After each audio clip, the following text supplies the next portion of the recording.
결혼식 비용 저희가 공개했을 때 네. 모든 비용을 신랑이 다 부담하잖아요. 거기에 당연하죠. 부담하고는 신랑도 있을 것 같아요. 자, 결혼식 비용을 분명히 제가 말했습니다.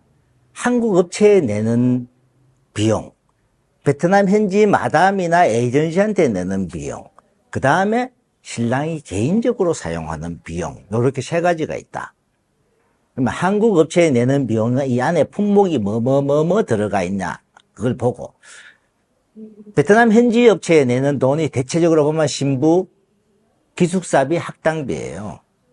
어떤 데는 그걸 목돈을 한꺼번에 내고 어떤 데는 매달 주는 데도 있고, 요 차이점이죠. 용돈도 주나요?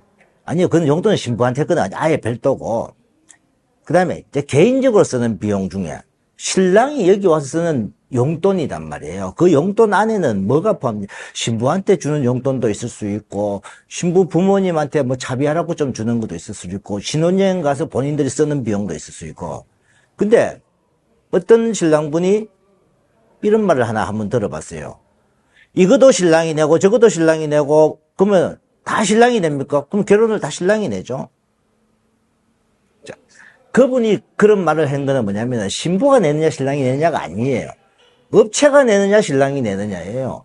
어느 품목 안에 들어가 있냐에 따라서 그 품목이 업체에 내는 걸 한국 업체에 내는 품목 안에 들어가 있으면은 한국 업체가 쓰는 거고. 그렇지만 한국 업체가 베트남 현지 에이전시 주는 거 이렇게 보면 어디에 들어가 있어도 아무 데나 들어가 있어도 결혼 비용부터 시작해서 모든 비용까지 다 신랑이 내는 돈이잖아요.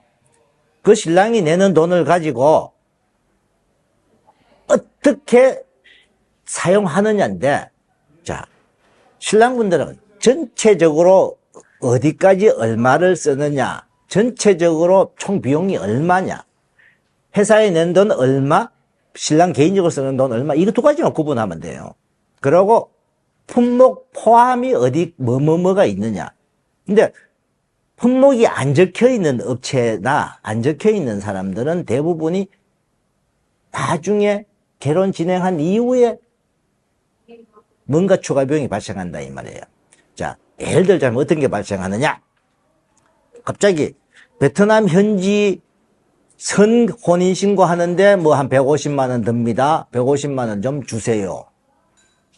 이런 말. 그 다음에 여기 와서 갑자기 신부 고향에 따라서 저쪽 고향은 추가 비용이 듭니다. 이런 말도 나와요. 응?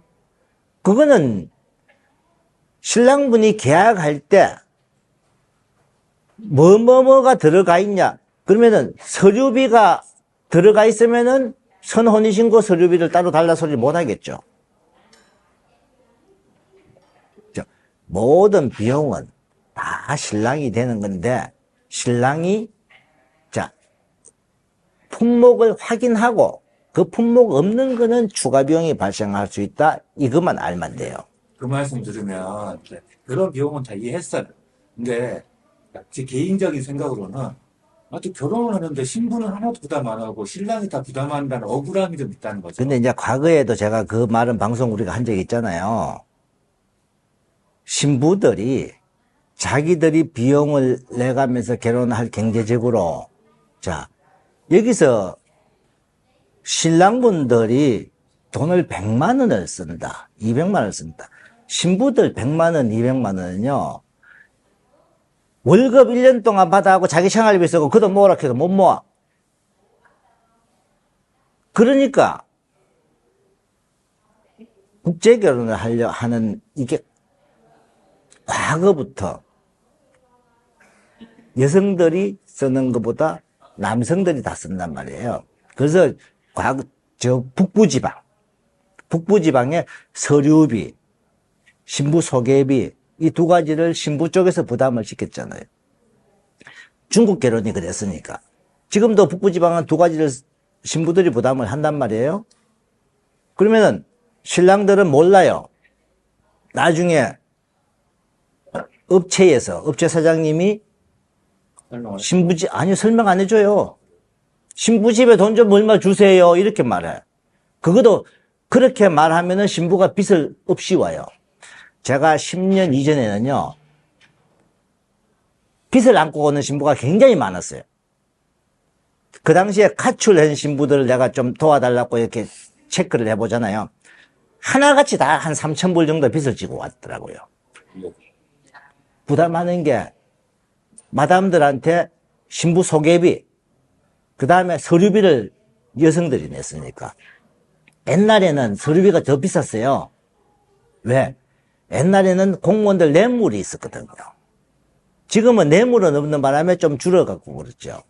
그래서 여성들이 돈을 댄다? 중국이나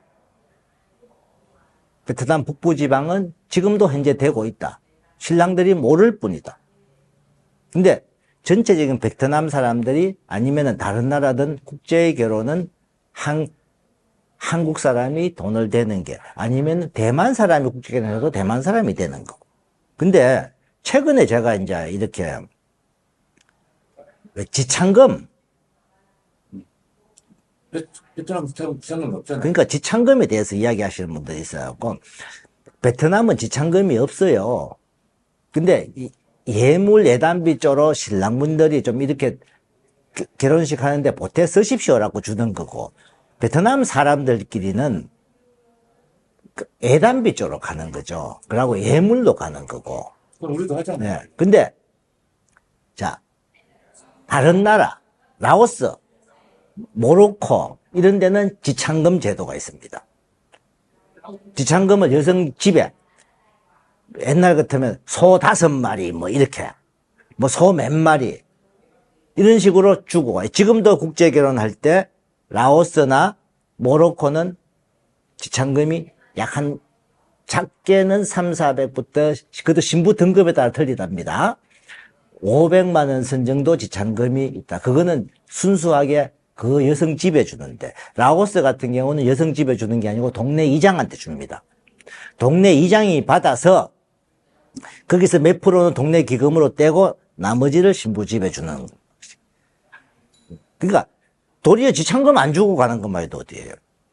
근데 대만 사람들이 베트남 결혼하잖아요.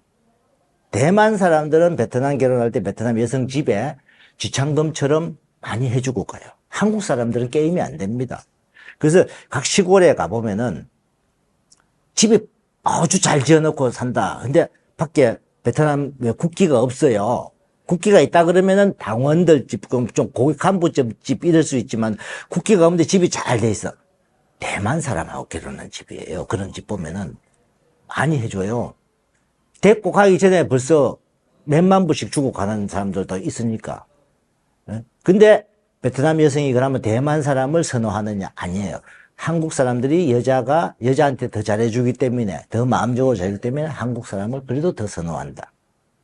근데 그렇기 때문에 전체적으로 비용은 신부가 비용을 부담을 안 시키고 신랑분이 다 부담하는 게 이 국제 결혼의 관례다. 그렇게 하시면 됩니다. 그러니까 너무 억울해. 총경이 많다고 해서 3,000불 정도 들어간다 해서 그때요. 3만 불 정도 들어가니까. 자, 몇 년 전에 우리가 10년, 15년 이전에 한번 생각해 보세요. 그때도 결혼 비용요. 1,200에서 개인 용돈 쓰고 보면 1,500 정도 들어갔습니다. 15년, 제가 이 일을 시작한 20년 전에 그때도, 그때 그만큼 따졌을 때, 물가 상승률로 봤을 때 지금 결혼 비용이 2배밖에 안 올랐어요. 그러면 물가 상승률로 비하면 과연 그게 많이 오른 겁니까? 오른 거 아니거든요. 실제 물가는 20년 전에, 15년, 20년 전에 비하면은 아마 한 서너 배 이상 올랐을 거 아닙니까? 그러면은 지금 결혼 비용이 4천만 원, 5천만 원 돼야 돼요. 그만큼은 아니잖아요. 실제 회사에 내는 거는 대부분 그래도 2천만 원 앞뒤예요. 신랑분이 개인적으로 쓰는 용돈하고 지금은 과거보다 더 비용이 늘어난 게 개인 쓰는 용돈이 늘어났어요. 옛날에는 와서 용돈을 적게 썼어요. 지금은 용돈을 많이 쓰다 보니까 개인 비용. 그리고 옛날에는 전통을 내도 안 했고 지금은 전통을 내를 하기 때문에 그래서 그 비용이 늘어나서 국제결혼 비용이 늘어난 거지. 실제 물가로서 회사에 내는 비용은 한 30%밖에 안 오른다고 보는 거죠, 저는.